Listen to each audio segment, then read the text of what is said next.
Okay, so we start then?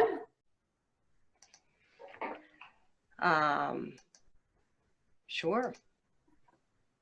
All right, well, this is Barbara Thomas, your CEO for Kendall at Oberlin, and we are delighted and hopeful that you are on the other end of this audience for our annual disclosure meeting.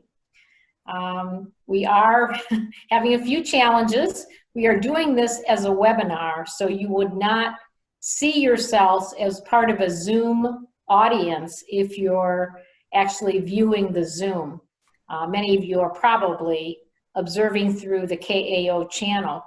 But this year provides us a nice opportunity to invite others to the meeting, including our board members or members of the finance committee, perhaps others that might not have otherwise attended, particularly our priority members from across the country. So we're hoping some of you have tuned in that way.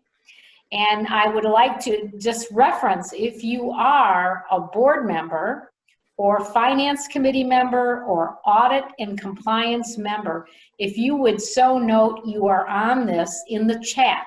That way we can make a recognition that you are with us, since we are obligated to report finances as part of Ohio's law quarterly with the presence of our board members. So again, welcome you. Normally we'd have you stand up and wave, but we aren't able to do that today. This year's disclosure meeting has had a theme: harnessing the power of innovation, collaboration, and creativity. Obviously, innovation in adopting new ways of providing services to Kendall at Oberlin residents and operations has really been a cornerstone for Kendall for all of our almost 28 years. Also, collaboration with other organizations and board, residents and staff, working together to create our solutions. And third, creativity in how we adopt new ideas. Without any question, this has been certainly necessary in these last almost 6 months.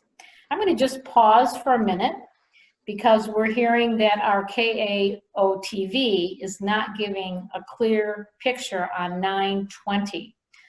So maybe we can get a word out to our AV folks if there's anything that can be done with the picture on 9/20.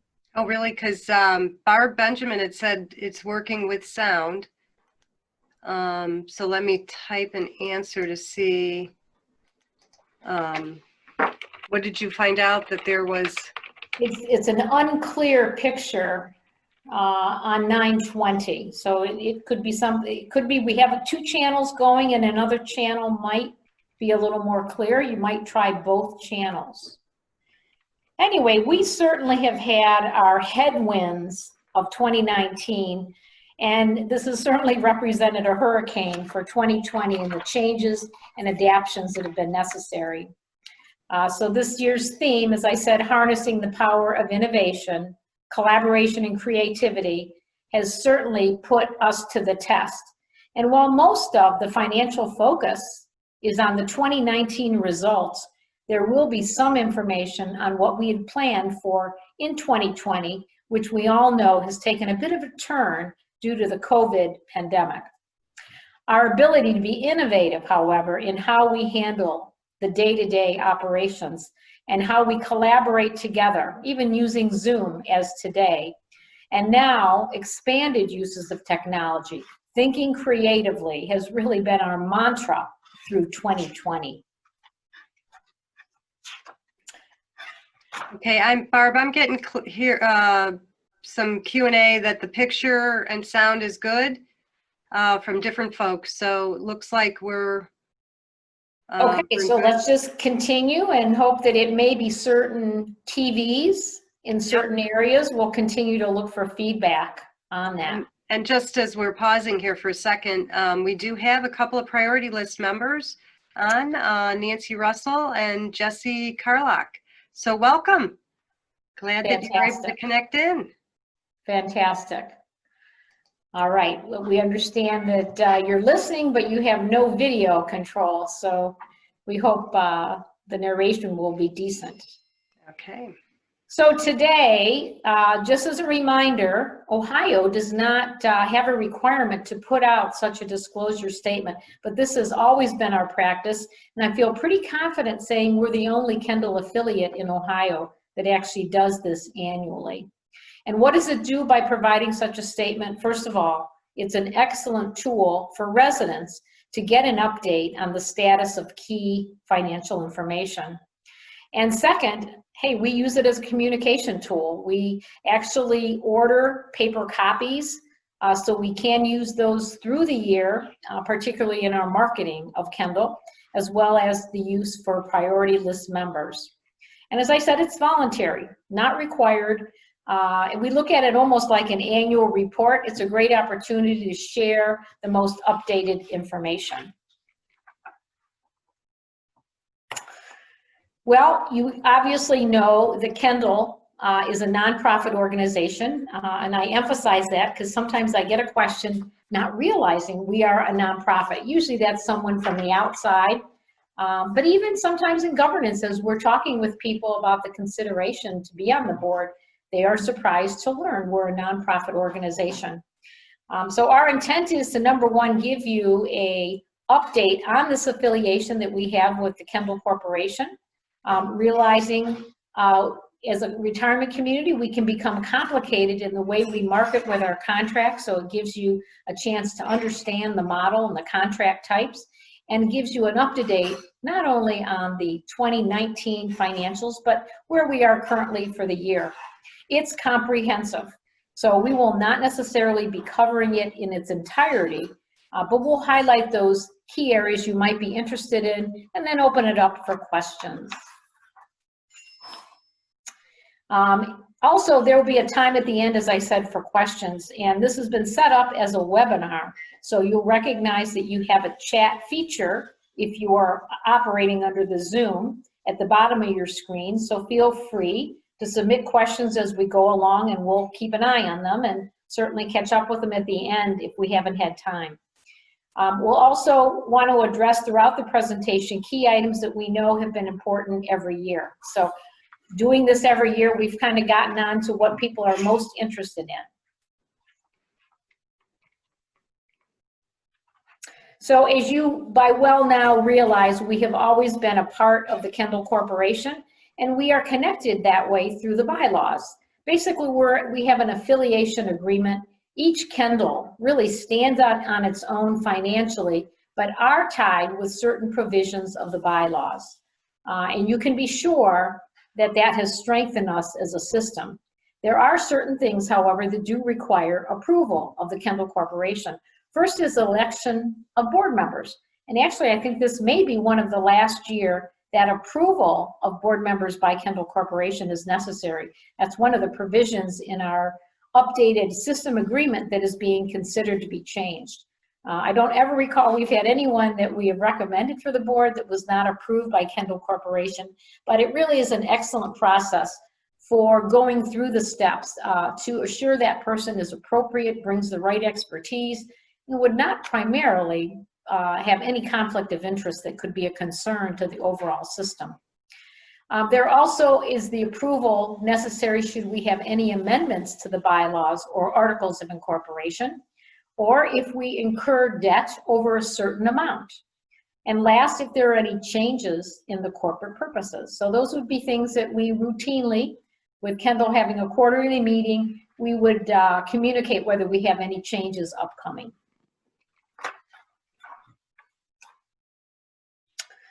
Well, in 2003, this is going on our other affiliations that are important to Kendall at Oberlin. In 2003, Kendall Northern Ohio and Kendall at Home were established as separate corporate entities. The primary purpose of Kendall Northern Ohio was to act as a supporting organization between Kendall at Oberlin, Kendall at Home, and now Kendall Community Outreach of Northern Ohio. And by creating Kendall Northern Ohio, all three entities have the benefit of operational separation and fiduciary purity, operational synergy, and innovation in areas that are complementary to the missions of each of those organizations. Kendall at Home was established as a separate entity to further protect Kendall at Oberlin. Kendall Northern Ohio, Kendall at Oberlin, and Kendall at Home do have tax-exempt status and all file with the IRS each year the necessary reporting. In 2009, Kendall Community Outreach of Northern Ohio, an LLC, was formed as a single member of Kendall Northern Ohio. This is the entity that launched Senior Independence. It's a brand now known as Ohio Living, Home Health, and Hospice. So there have been some name changes over the years. And in 2016, there were a number of changes in the organizational structure that included, first, Kendall at Oberlin became the direct affiliate with the Kendall Corporation. Kendall Northern Ohio became a subsidiary of Kendall at Oberlin. So we did a flip-flop. Kendall at Home is now a direct affiliate with the Kendall Corporation and really no longer part of Kendall Northern Ohio. And at this point, their member size is almost the same as Kendall at Oberlin. So you can see they have grown as was intended when we made that separation, giving them a little more freedom to do that, particularly reaching out to other states that Kendall affiliates operate in. Kendall Community Outreach of Northern Ohio is still an LLC of Kendall Northern Ohio, but Ohio Living, which was formerly known as Senior Independence, is now being operated as part of a special membership agreement with Ohio Living. In recent years, Kendall Northern Ohio is also acting as a fiscal sponsor for two separate organizations. One is the Oberlin Community Land Trust, which is right in town, hoping to achieve more affordable housing for senior living or senior adults, as well as young families. And most recently, this year, we have become a fiscal agent or sponsor for the Oberlin Kids Collaborative, which is through United Way. This is a program dedicated to getting pre-K children ready for kindergarten, which really starts at birth. You'll be hearing more about this program as the year goes along with this new relationship. Next slide. Thank you, Ann. So new board members that have been added in 2019 include, and I would love to think that they may be on the screen since we've invited them, Woo-Shung Chung of Oberlin, a retired physician, part of Oberlin Internal Medicine. Dan Storer, part of Huntington National Bank, and the managing director of their national healthcare practice. Joan Villarreal, retired vice president from Lorraine National Bank, now known as Northwest Bank. Those were in 2019, that's why their names appeared. We get new members as well as the past year. Now, new board members in 2020 included Barb Benjamin, a Kendall at Oberlin resident and a retired executive associate dean of research and graduate education, College of Health Services, University of Toledo. Mary Ann Riley, retired from the Lorain County Board of Mental Health as the Integrated Services Partnership Director. And Dan Steyer, professor of physics, Oberlin College, with a particular interest in quantum mechanics. Part of our structure, or restructuring, I should say, of the board is now having the use of sprint groups as part of the board and committee work that enables a deeper dive on a particular subject that brings back recommendations for the board to consider. So you can see the word sprint means they're expected to come into business and then go out of business once their recommendations are received. At this point, I'm going to turn to Ann O'Malley. Okay, thank you. If I can get it to cooperate, there we go. Sometimes it gets clunky. So the next section is really going to talk a little bit about the financial model and some of the contract options that the disclosure statement really highlights. That is something that it can be confusing, but we like to think that we try to explain it so that it's a little bit more clearer.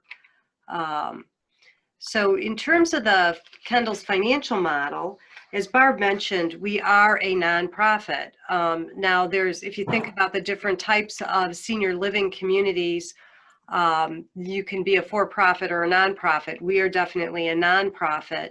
And that has a lot of meaning to us, because really what it means is any excess surplus is really used by the organization and stays within the organization, and predominantly to use for capital expenditures is typically how any excess surplus would be used.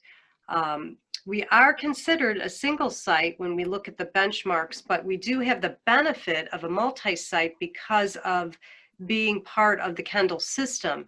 So I always like to say we have the best of both worlds, because we really can control. We have the local control of our destination, but we have access to resources on a national basis through the Kendall system, which is a great position to be in.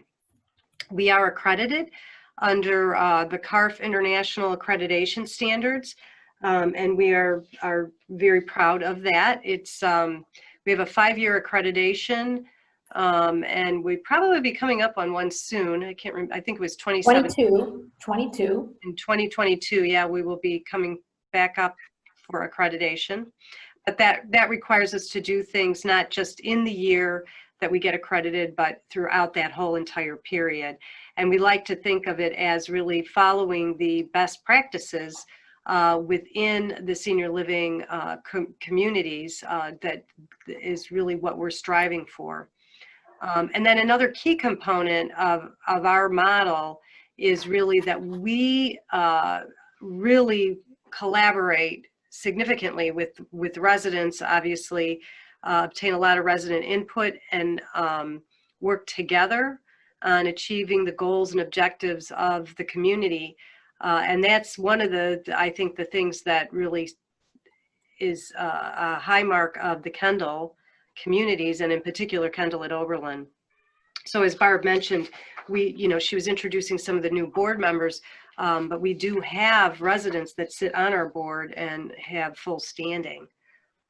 So again, not all senior living communities are structured the same way.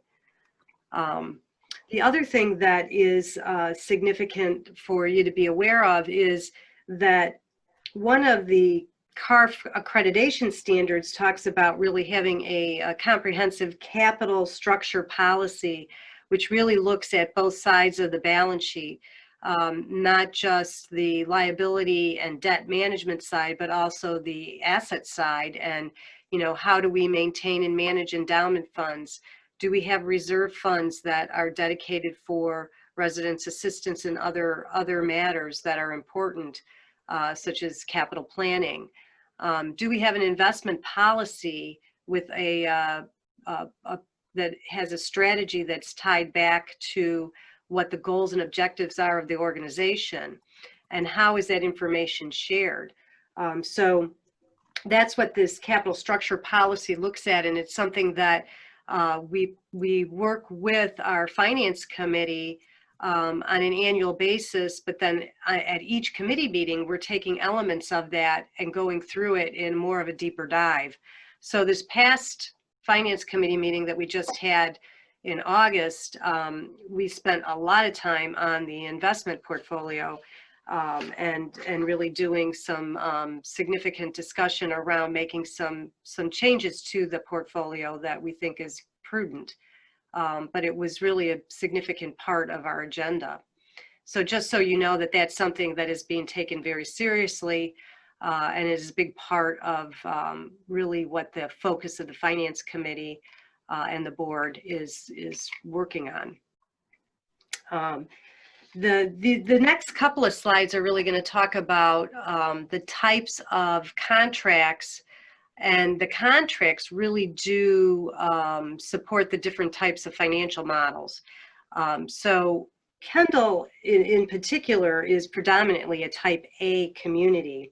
And really what that means is we have a fairly comprehensive contract. Okay, it's an extensive contract that is, basically is covered through an entrance fee, a one-time entrance fee, and monthly fees, which provides housing, residential services, amenities, and more specifically, unlimited healthcare services, which really follows you throughout the continuum. So if you're in independent living and you're in a particular size unit, that monthly fee follows you even if you go to a higher level of care in assisted living or in skilled nursing. So that monthly doesn't get adjusted other than on an annual basis. We do have a regular, what I call inflation increases. But the key to the type A communities is really having that healthcare component that is planned in, and you are protected financially from really significant inflationary swings that would happen, that can happen in the healthcare market. We also offer a type B contract. So the type A really is the platinum and the gold, which really wraps around long-term care insurance. So we're able to really keep that, take that into consideration, because we know a lot of folks will come having already purchased long-term care. And so we have a way to work that in with our wrap it around our main contract.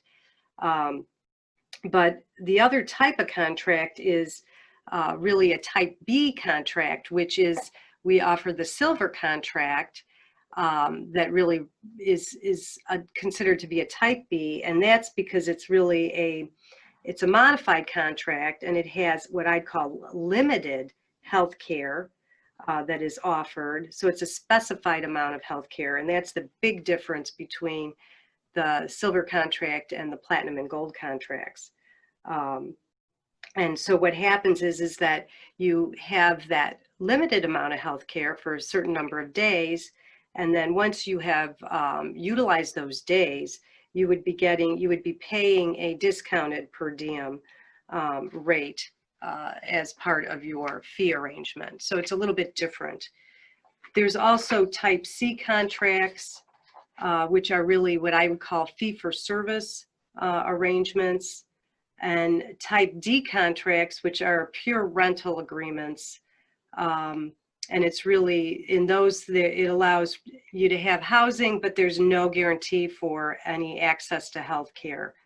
A high percentage, and I want to say it's over 50% of the accredited communities that go for the accreditation under CARF are typically the type A contracts. So another thing that's important to kind of keep in mind is for the type A and B contract types. So in our case, the platinum, gold, and silver contracts, what's very important for us is to make sure that we are having outside actuarial eyes on our model itself to make sure that our pricing, the entrance fees and the monthly fee pricing in combination, will really cover the cost and be able to provide and deliver on the services that we promise over your life.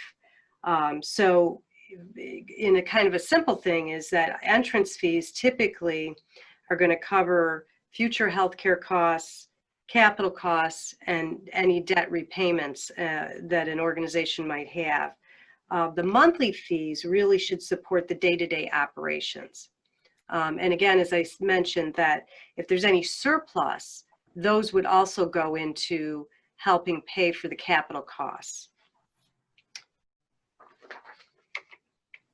So when the actuary takes a look at our results, and we actually we had the actuarial compilation report updated this past year as of 2019, there's really there's a number of elements that they look at, but there's three key elements that I in particular find very helpful.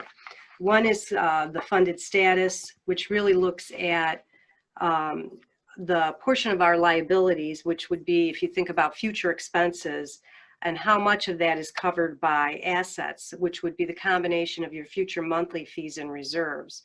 A funded status of over 100% would mean the liability is fully funded. And then we'll get to some of the benchmarks in a minute. Another factor is a 10-year reserve accumulation factor. And this really looks at the expected growth in your cash and investments over a 10-year period. And it's really looking at how do you plan to use your funds, your cash and your investments. And it's looking at your capital spending and how inflation plays into that. So that's another indicator of something that you want to make sure that your pricing is correct. And then the final one is really new unit pricing percentages. And that's really looking at whether or not your combination of entrance and monthly fees that you charge for new entrants will cover the cost over that contract life, and to make sure the pricing is adequate. So some of the measures, the benchmarks that we like to see is, for instance, in the actuarial funded status, if you have a funded status that is greater than 100%, and preferably greater than 110%, that's a good indicator. The 10-year reserve factor, anything over 1% would be preferable. And the new unit pricing percentage, of course, they'd want it to be in a positive amount, and they'd like it to be somewhere between 5 and closer to 10%. And you'll see that while we have,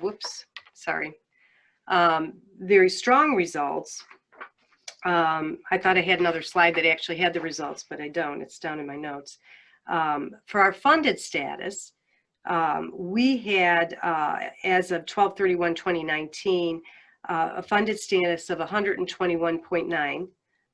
So very strong and just slightly better than when we had this done in 2017. Our 10-year reserve ratio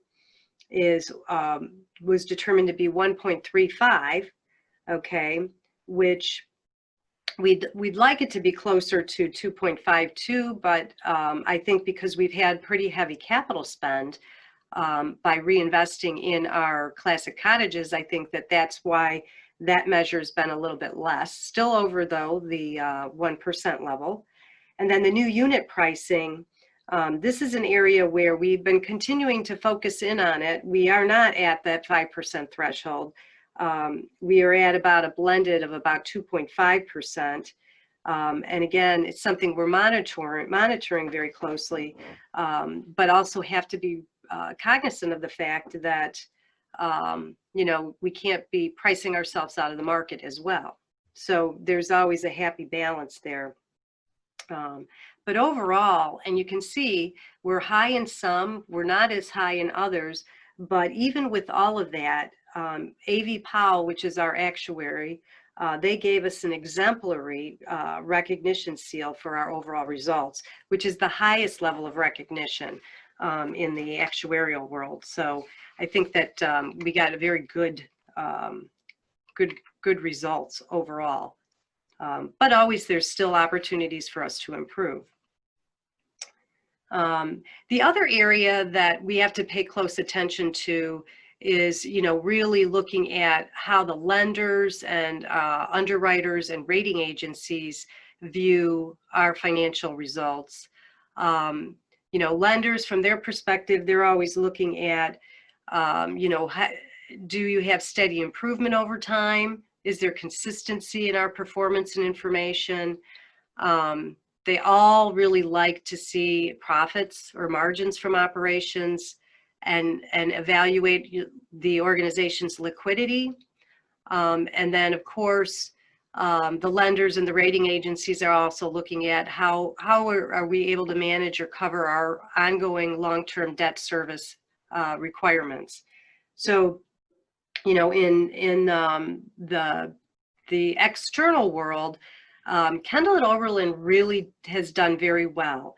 We are rated by Standard & Poor's, and back in 2019, we received an upgrade from an A- to an A rating.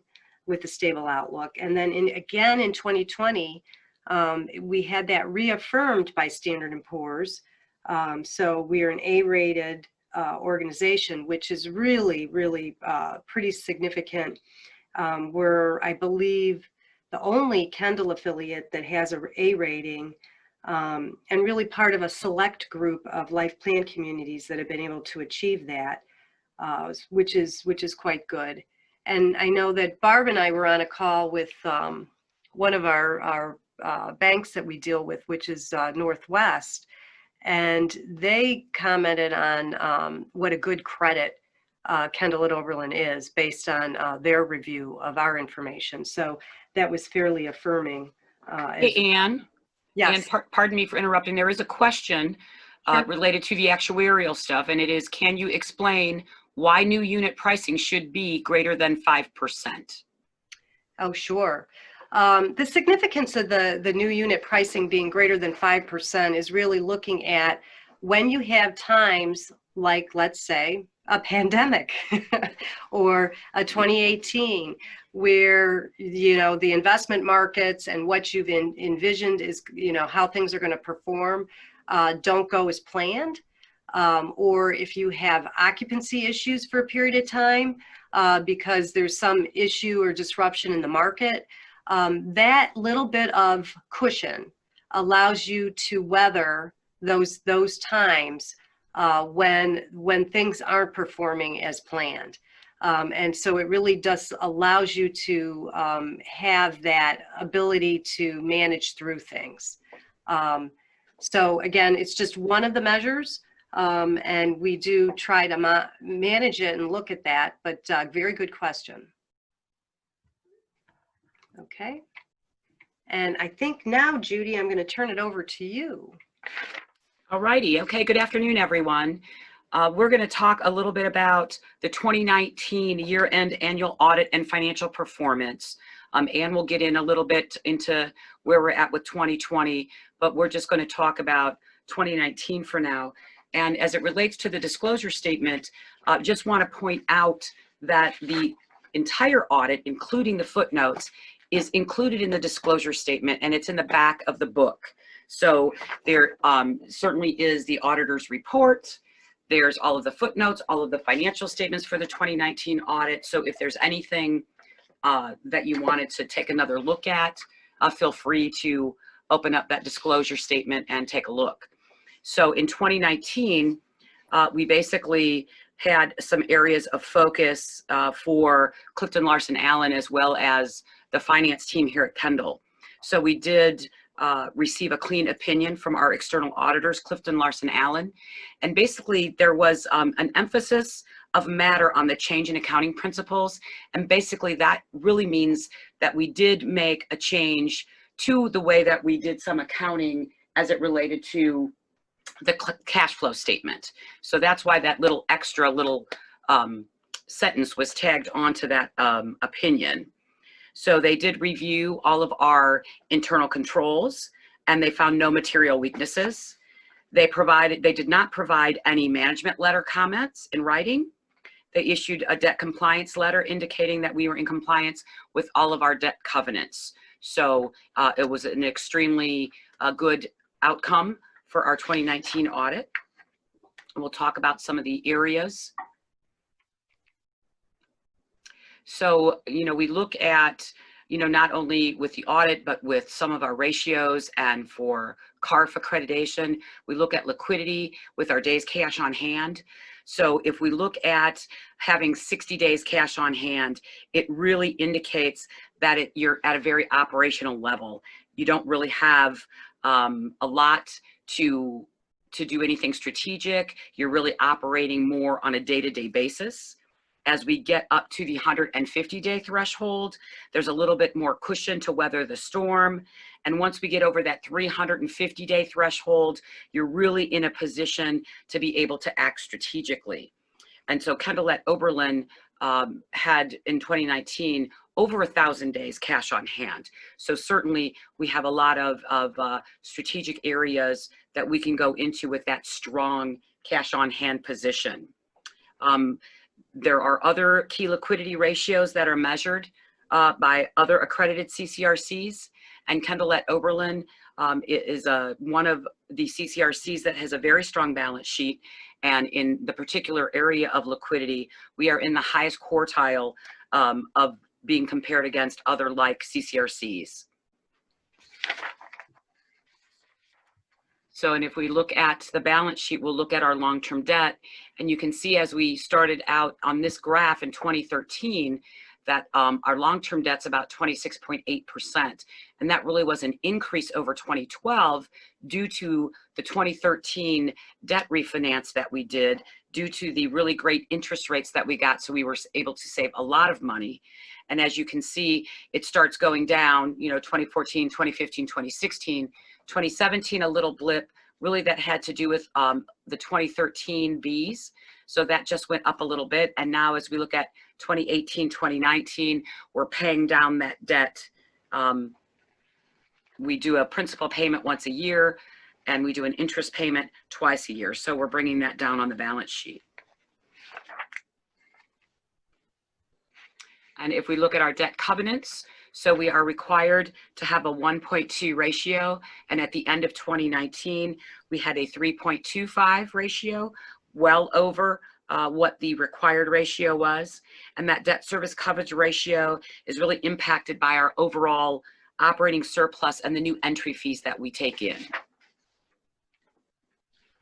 And just looking at a high level at the revenue on the statement of operations, we'll see that the actual, we were over budget in revenue, which is a wonderful thing, 21.9 million to 21.3 million. And really it was related to independent living occupancy, as well as entry fee amortization and the attrition income that we realized in that particular area. And we'll move on to, here's where we were at with occupancy, actual to budget, 94% to 94%. So we were right on target in that particular area. And we continue to keep this at top of mind and have focus on it. And we do believe that the reinvestment in the classic cottages really has been a significant strategy to improve the entire overall occupancy level in independent living. Hey, Judy. Yes. It might be a good time just to mention, while we are very pleased with the 94% occupancy and clearly looking at what will be 96% occupancy soon, that we are also now looking above and beyond that as we look at how the market is changing, staying in touch with the market, studying the market, working with some strategies, being assisted by the Kendall Corporation, so we can remain prepared to continue that high occupancy. So, although this is on past results and more current results, we are definitely looking to be sure that strong future of occupancy can remain. Absolutely. Thank you. And we'll move on to the Stevens Care Center, and we look at personal care. And personal care for 2019, we were over budget in that particular area. In skilled nursing, we were under budget, and really when we look at the skilled nursing area, we were at 33% compared to 58%, and that really is approximately 4 beds out of the 12. So remember, we did go through the process at the end of 2018, correct, Ann? At the end of 2018, we sold 30 of the 42 licenses for Medicare, and so we have 12 of those left. So, certainly significantly below what we had anticipated in the budget, only having 4 beds out of the 12 beds. But the healthcare market in Lorain County, during 2019 was a little lower than we had expected. So we have developed some specific strategies in those particular areas as we move forward. Okay, hang on. For some reason. There we go. There we go. Get stuck. Okay, so if we look at the total expenses as a whole, as we did with the revenue, we'll see that we were under budget in 2019 compared to 19.5 million. We were at 19 million for our actual. So we had really our department managers and our departments were able to manage their labor costs, and we really did have better than expected results in the category of employee benefits. And so this next slide really just breaks up the pie, if you will. So we see that the largest area would be health services at 22%, but remember that health services includes certainly 5 departments. So we have nursing, we have the health and wellness clinic, we have fitness, we have creative arts therapy, and the Jameson House. So those 5 departments make up that 22%. Hospitality really coming in next, and hospitality is also a combined departments. There is dining services, there is hospitality, or excuse me, housekeeping, as well as laundry. General and administrative includes also the early learning center, so that you just kind of get an overall view of how those expenses are comparative to each other. So, and then we look at the statement of operations and the operating surplus. At the end of 2019, our operating surplus was $2.9 million as compared to a budget of $1.8 million. And this was really primarily related to, as I mentioned on the revenue side, the amount of attrition or termination income recognized in 2019 as it relates to the entry fee amortization and those particular residents that pass away, and that portion of the entry fee is that entry fee balance that is remaining is taken into revenue once that happens. So we also like to see a strong operating surplus, as Ann mentioned earlier, as it relates to capital expenditures. We like to be able to use some of that operating surplus to be able to cover some of the capital expenditures as well. And then also a strong operating surplus is really a key indicator for outside rating agencies and bondholders, and it does affect the debt service coverage ratio as well. And so if we look at our operating margins, so the operating margin is also one of the key indicators of a CCRC's core operating strength. So we had previously slipped below the highest quartile, or the 75th quartile, with our operating margin, and it was really primarily due to our fee increases not really keeping up with actual expenditures, a little bit of a dip in occupancy levels. So we have recently, though, been able to come back up. If you look at 2019, come back up and increase that operating margin back into that high 75th quartile. So during 2017 and 2018, we did receive a significant amount of contributions related to the Resident Assistance Fund and the 20th Anniversary Initiative. And that really has impacted that ratio in the 2018 timeframe, because the excess margin includes other non-operating activity as well, primarily contributions. And then I will transition over to Ann, as she'll talk a little bit about how we're doing through the second quarter of 2020. Okay, thanks, Judy. Sure, thank you. And all of the information that I'm going to provide really is through June 30th of 2020, so the first half results. And just a reminder for the residents that are on here, you should have received a report that provided you with an overview of the second quarter operating results. Because we really haven't been able to meet as frequently as we have in the past, I've been trying to provide you with more of a written report, and hopefully that's found to be beneficial from your perspective.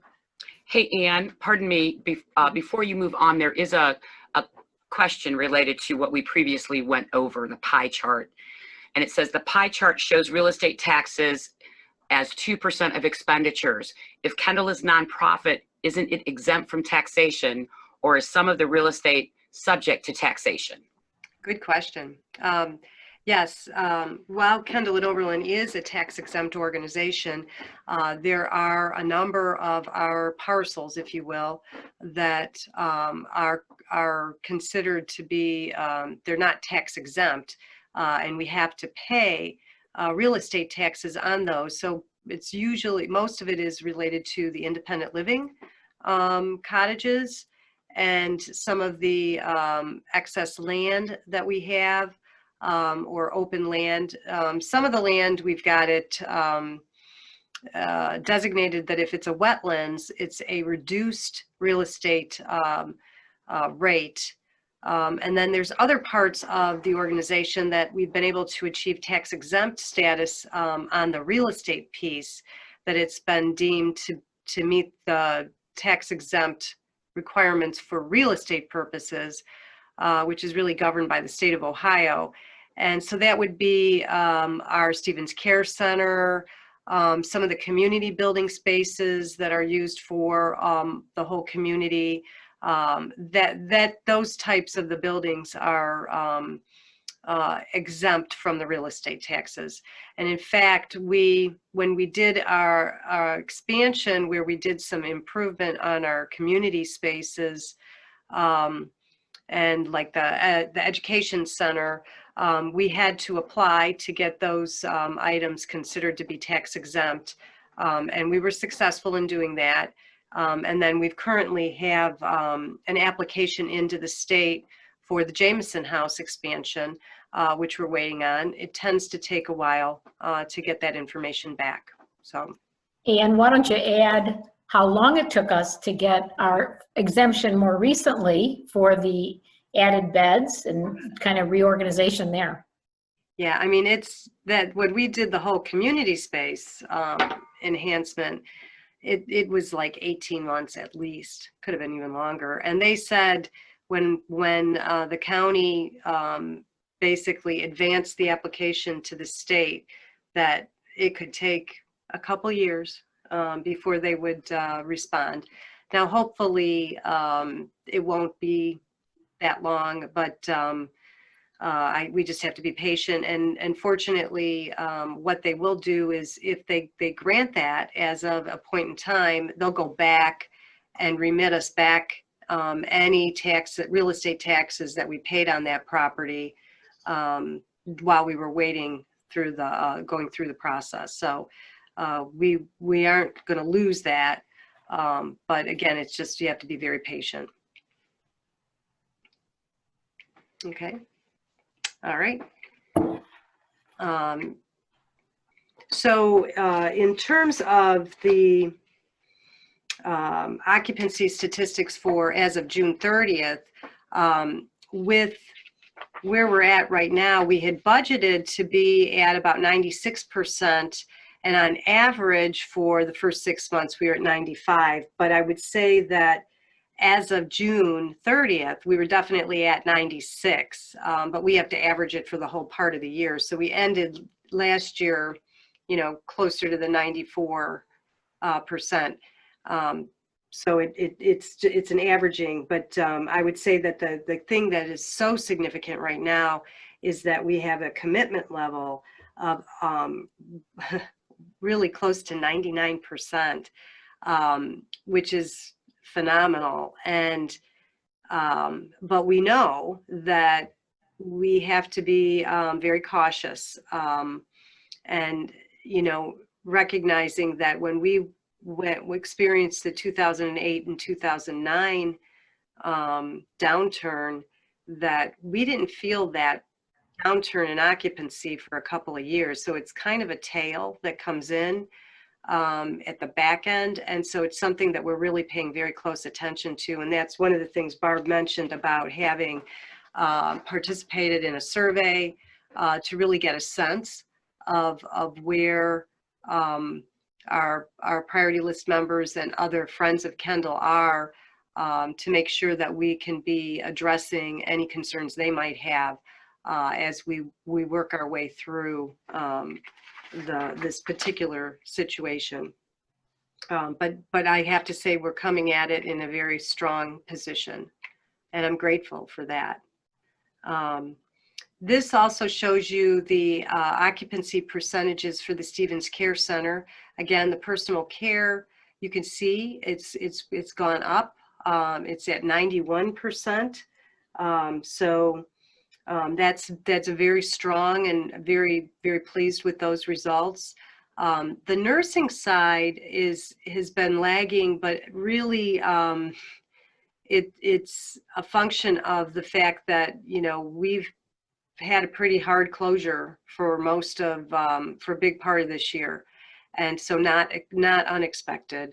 We never really anticipated having a lot of what I'd call short-term rehabs in anyways. But we haven't really been able to do that really since, I think, the end of February. We started becoming very, very cautious about who we brought into the community. So not unexpected by any means. And our this shows you sort of a snapshot of the statement of operations. So you've got your revenue and expenses and operating surplus through the first 6 months. Obviously, the total revenue so far is tracking ahead of budget. We had a budget of 11.1 million, and we're at about 11.5. And expenses are tracking below the budget of 9. We had a budget of 10.1, and we've come in at 9.8, which is really, really remarkable considering all of the additional expenditures that we've had to incur because of the pandemic, whether it was the PPE costs that we've spent far more than I think we've ever seen ever, or the hero pay that we incurred for the first part of, from March through, I think it was April through just recently, we stopped the hero pay. So those things have really put pressure on the expenses, but then there's been other things that have offset it. So we're still tracking below the budget. We're currently working on projecting out for the remainder of this year where we think we're going to be. And we know that this is going to be a harder, I don't anticipate seeing this trend holding true, because I know that there's really a need in a number of areas for additional staffing to support some of the unusual things we've had to take on as we start to work through kind of trying to bring our operations back to something that is somewhat normal, new normal, I guess I'd call it. But overall, I think at this point we are in good shape. And just as a reminder, we have received dollars from the CARES Act, the government's stimulus, and those dollars we have put up on the balance sheet at this point, but have not brought any of it into revenue or offset expenses yet. We're still waiting on the final reporting and guidelines from the government, and then once we have that, then we can we'll document it and then we'll release it. So that will help cover some of those extraordinary expenditures this year. But again, these numbers don't include that at this point in time. So Anne, just real quickly, a question about the offset expenses. What are the offset expenses? Well, we've had to purchase a very high amount of PPE, personal protective equipment.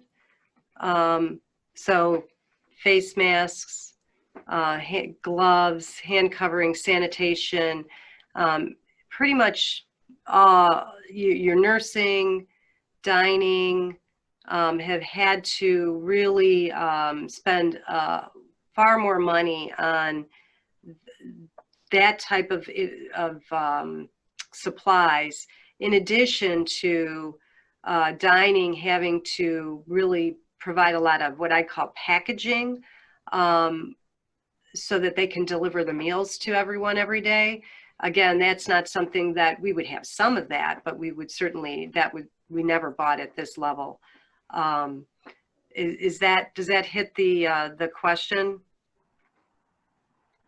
I would add to that, Anne, even equipment. Recently, we put on display for our Stevens Care Center residents new equipment that they will receive their meals in their room to keep the temperatures. Mm-hmm. Obviously, going out to a room is not going to hold the temperature in these little styrofoam containers as well as really equipment that's geared to hold a temperature a longer time. So every department has had to come up with adaptions to deliver their services and bring on equipment that we typically didn't need. Things for outdoors even. I mean, we've had to recognize we would not be making these purchases if it was possible in normal times. So yeah, lots of adaptions, and thank goodness they offered us the resources to do this. Right. Yeah, we definitely have had what we're doing right now is anything that is really kind of unusual expenditures, we're coding it as part of the pandemic expenses, so we can run a report to see really how much we've spent, so we can keep track of it. And another big area that is really going to be expensive is really the ongoing testing that we're required to do every 2 weeks now, based on the governor's most recent order, and based on what Stacy had put together, it could run almost $500,000 by the end of this year in testing costs. So we're trying to look at strategies around that. Obviously, we know we have to comply. We want to comply, but we want to be able to do it in the most efficient and effective manner. So we're looking at some other options that we could do that might be a little bit more cost effective, but still has to be reliable. So, and then Ann, just a quick follow-up question. Can you give examples of what expenses are less than expected? Sure. I think that travel. I was going to say, when I'm doing all the projections, I'm taking the travel right out of every department because we know we won't be doing that. So that's a for sure. But I would say that in some of the like for dining, in certain ice cream. Yeah, well, in certain categories, I have noticed that they are tracking below budget in some of the food categories, not all, because you got to remember at the same time that they're dealing with this, like on the meat side and dairy, there's been some shortages, which has increased the price of those categories. Utilities, I think we've done very well this year. My recollection of that's been a positive variance. And workers' comp, ordinarily, Judy, what do we spend every year? It's probably close to 200,000, maybe 180,000 in workers' comp premiums. At least that. And they have done an unbelievable. The state has given us a huge refund of premiums, as well as they're allowing us to calculate the premiums for next year based on a lower rate. So it's really, we've had some great benefits there that were unexpected, that have come through from the state and some of their initiatives as well. Okay. So now what I'd like to do is really transition a little bit. We always like to provide an update on how we're doing with the Residents Assistance Fund, which again has been and always is a huge focus of our community here. Just a reminder, the purpose of the Residents Assistance Fund is really to provide resources to residents who, through no fault of their own, have maybe outlived their resources or have had a situation that has occurred and they are in need of help in order to be able to stay at Kendall. We would never ask anyone to leave as part of our nonprofit mission. So we utilize this special fund to help really cover those what I call scholarship grants that present themselves.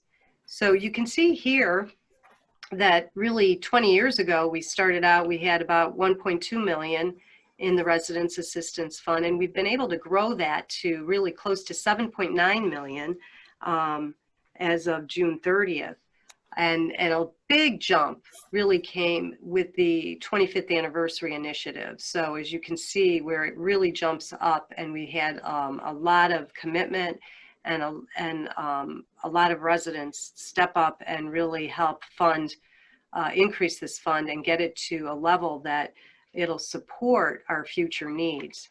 So as we look at what do we anticipate our future needs being, you can see in 2025, we are going to be predicted to need about 310,000 annually to cover the resident needs. And currently, while this shows 169,000 in 2020, it's really close to 200,000 is what our real spend is as it relates to resident financial needs right at this point in time. So again, with where the fund is at right now, we would be able to support that. So we are very grateful for having the ability to do that and taking that burden from residents, because I know that that is a burden. And we might add that in 2019, we actually had the death of a resident, which was one of our most significant contributions to that fund. It was made as an estate plan. And we can't say enough about someone who would think that much of Kendall, who knew the need, and now that has materialized into a very impactful gift. That's correct.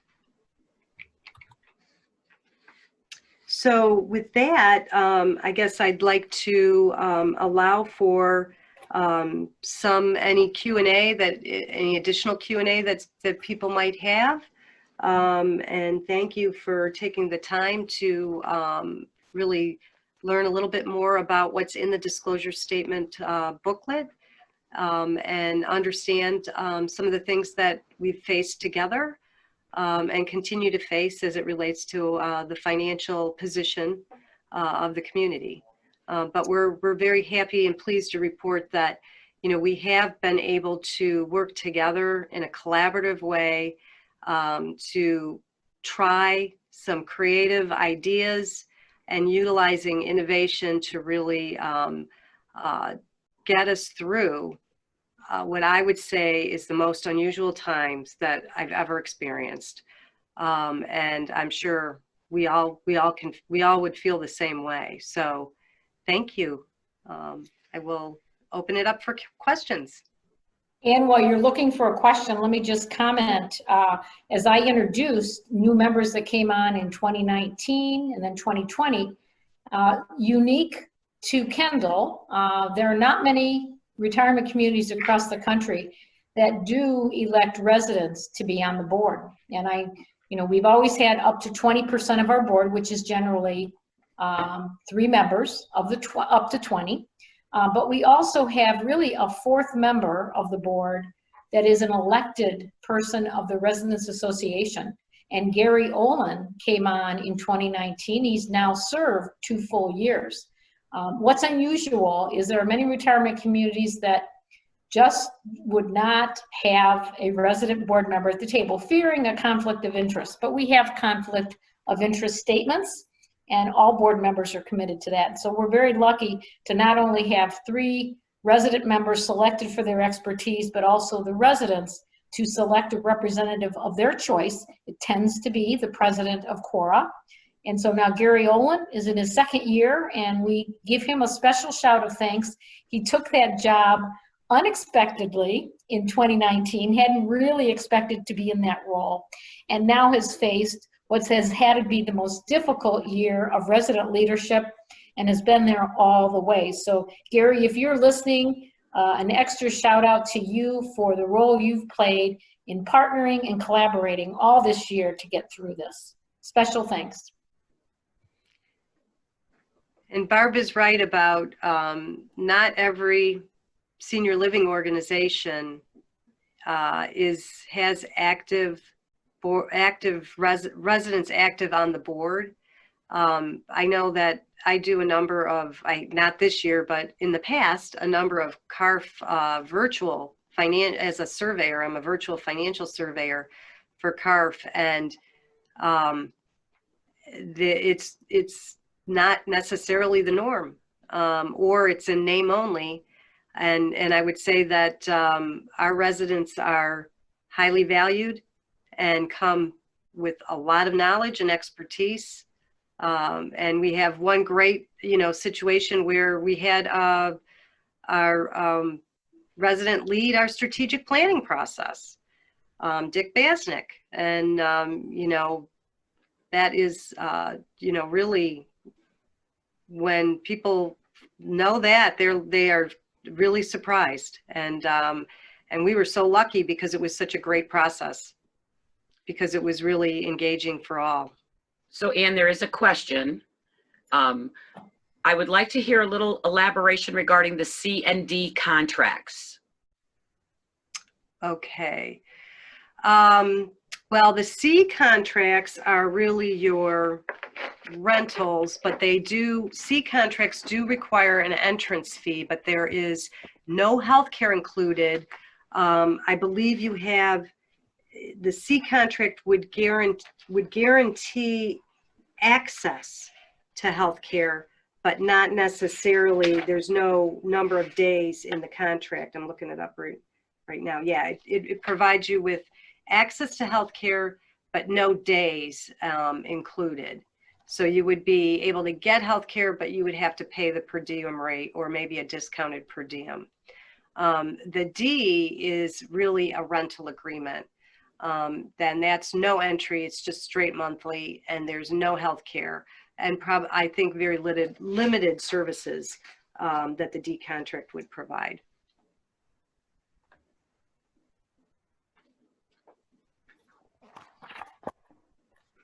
Hey, while you are looking for another question, we were talking about resident board members, and I hope they are all listening and on the meeting. Again, remind us so we can include that you were there or here for this meeting.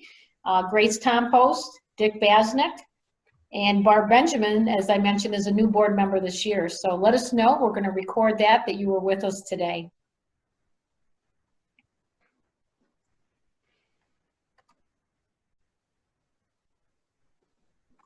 Okay.